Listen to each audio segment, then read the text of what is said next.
Hola a todos, en este video les presentaremos el tema de regulación del metabolismo en ayuno y postprandial, explorando cómo nuestro organismo ajusta sus procesos metabólicos en dos estados clave, el ayuno y la postalimentación. El equipo está conformado por Chávez Duarte Alberto, Garibaldi Lizárraga, Eddie Kendall, Figueroa Yáñez, Javier Azael, Reynoso Juárez, Mayra Guadalupe, Navarro Campos, mi hermano. Estos serán los temas que veremos. El metabolismo es el conjunto de cambios bioquímicos que se producen continuamente en las células vivas de un organismo para convertir los nutrientes en energía. Estos procesos son la base de la vida. Existen distintas rutas metabólicas en las cuales las proteínas se transforman en aminoácidos, los polisacáridos en monosacáridos y las grasas en ácidos grasos y glicerina. Ayunar significa abstenerse de ingerir alimentos durante un tiempo determinado. Esta abstención puede ser parcial si se consume algún alimento o bebida, o total si no se consume ningún alimento o bebida, y el cuerpo entra en un estado de conservación y adaptación donde las reservas de energía se convierten en una fuente vital, mientras que el estado postprandial se define como el periodo siguiente al consumo de alimentos. El ayuno es la restricción calórica en un tiempo prolongado, donde en este periodo no hay acceso a nutrientes exógenos. La fase del ayuno es un periodo que sucede entre 4 y 12 horas después de la ingesta de un alimento energético, o también llamado periodo post-absortivo. La primera reacción del organismo es obtener energía mediante la glucogenólisis. La hiperinsulinemia y la elevación del glucagón ponen en marcha la glucogenólisis hepática, mediada por la glucógeno fosforilasa, dando lugar a la liberación de glucosa. La reserva de glucógeno, tanto hepática como muscular, representa una cantidad suficiente para periodos interdigestivos cortos. El glucógeno hepático va a constar de 75 gramos de reserva, mientras que el glucógeno del tejido muscular va a tener 150 gramos de reserva, pero que no puede utilizarse inmediatamente, ya que en el músculo estriado no está presente la enzima glucosa 6-fosfatasa, la cual es necesaria para que la glucosa se encuentre de manera libre y ésta pueda ser metabolizada, por lo que se activa la ruta de la gluconeogénesis, en donde el lactato producido por el músculo a partir de su reserva de glucógeno es transportado al hígado para sintetizar glucosa, activando el ciclo de Cori. A partir de aquí queda disponible para su uso en los tejidos periféricos.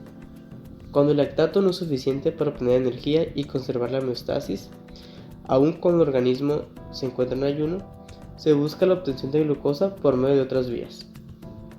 La gluconeogénesis obtiene sustrato de otras macromoléculas que no son carbohidratos, ya sea de proteínas como la alanina y glutamina o de lípidos como el glicerol, que esos van a corresponder a otros procesos metabólicos. El siguiente proceso metabólico es la proteólisis. Este proceso se inicia cuando hay hipoinsulinemia y niveles elevados de cortisol y noradrenalina, inhibiendo el anabolismo proteico e iniciando su catálisis degradándose a aminoácidos.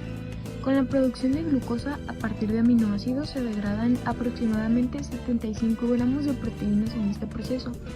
Fluyen aminoácidos en la circulación, principalmente la alanina. La intensidad de este proceso va a disminuir con la prolongación del ayuno. Una vez que ya se agotaron las reservas de glucógeno hepático, si sigue persistiendo el ayuno prolongado y hay hipoglucemia, hipoinsulinemia, hiperglucagonemia y elevación de las hormonas contrainsulares, se pone en marcha la lipólisis. Los lípidos, es decir, los triglicéridos del organismo, son cortados en ácidos grasos y glicerol, que salen a la circulación para cubrir las necesidades energéticas. El siguiente proceso metabólico es la cetogénesis, y este ocurre debido a la lipólisis.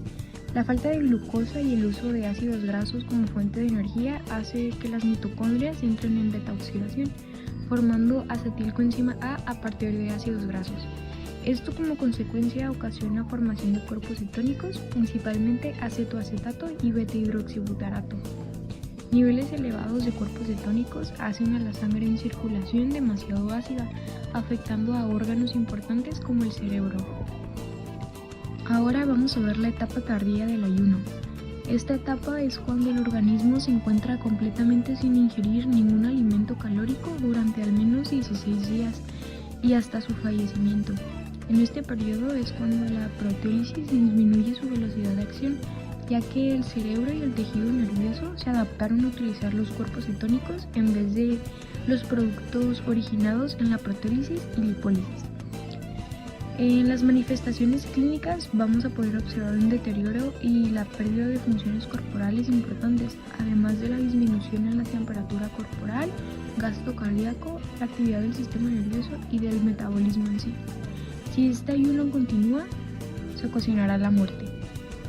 La fase de alimentación, también denominada fase postprandial, es la etapa que corresponde a las primeras 4 horas después de haber ingerido algún alimento. Cuando ingerimos alimento, hay un aumento de la glucosa plasmática. Este aumento de la glucosa estimula al páncreas para producir insulina, denominada insulina pulsátil, la cual da lugar a la síntesis de macromoléculas como glucógeno, triacilglicerol y proteínas. Por lo tanto, se le considera una fase anabólica.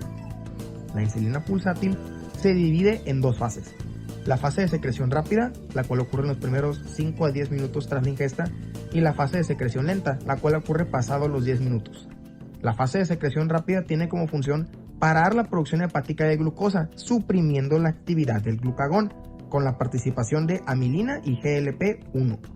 Mientras que la fase de secreción lenta promueve la síntesis y almacenamiento de macromoléculas. La fase termina cuando la glucosa en sangre es inferior a 100, es decir, cuando regresa a sus niveles normales. Mientras la glucemia esté por arriba de los 100, la secreción de insulina seguirá. Cabe mencionar que la insulina promueve la captación de la glucosa en el hígado.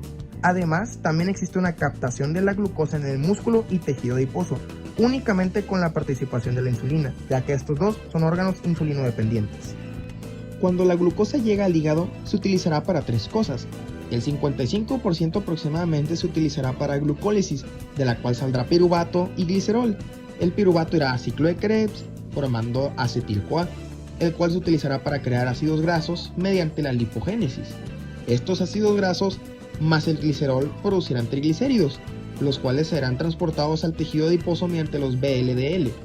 El 40% se utilizará para generar reservas de glucógeno y el resto de la glucosa se utilizará para la vía de las pentosas fosfato. En el tejido adiposo, la insulina activa la enzima de lipoproteína lipasa o LPL1, la cual toma los triglicéridos transportados por los VLDL y los corta, generando ácidos grasos, los cuales eventualmente se volverán a formar en triglicéridos, debido a que la glucosa también entra al tejido adiposo y hará glucólisis, la cual terminará generando triglicéridos como se mencionó anteriormente. Y por último, en el músculo esquelético también se puede producir glucógeno, pero a diferencia del hígado, al no contar con la enzima glucosa 6-fosfatasa, no puede sacar la glucosa producida por el glucógeno, por lo que debe usarla, produciendo lactato a partir de la glucólisis anaerobia. Además, cabe mencionar que también se lleva a cabo la síntesis de proteínas a partir de aminoácidos.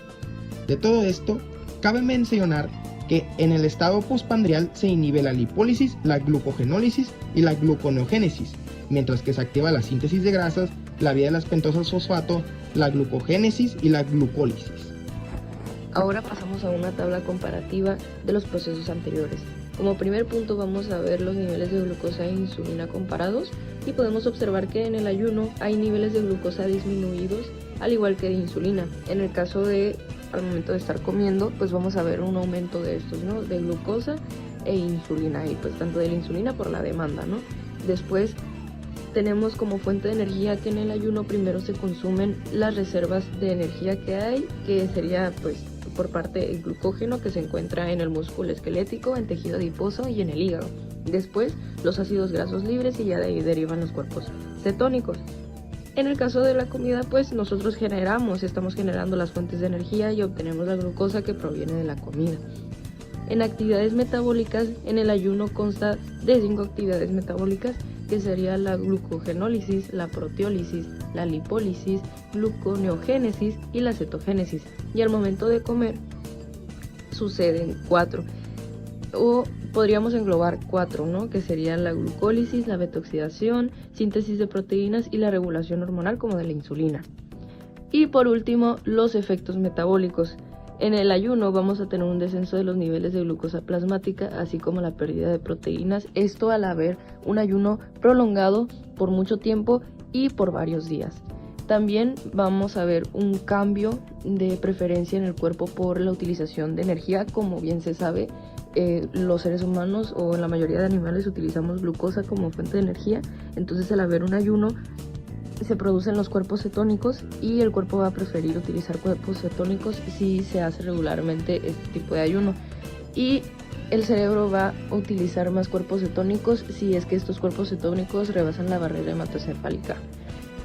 Así como también se va a observar un cociente de glucagón e insulina elevados, lo que va a promover la utilización de ácidos grasos libres.